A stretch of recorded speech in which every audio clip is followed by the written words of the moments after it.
Hello, Mrs. Harrison here to talk to you about another book. This is Brown Girl Dreaming by Jacqueline Woodson. I know a lot of you have already read this, but I wanted to go ahead and talk about it anyway.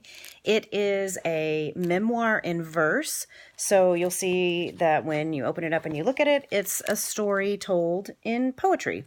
And it is the memoir of Jacqueline Woodson as a young girl who grew up part of her life in the South in North Carolina and then part of her life in New York City, and sort of the differences between those two environments and how that shaped her as a young person growing up.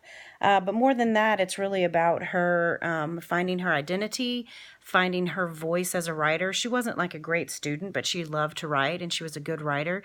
And so her finding how she could express herself and figure out her identity through her writing. It's a really touching story.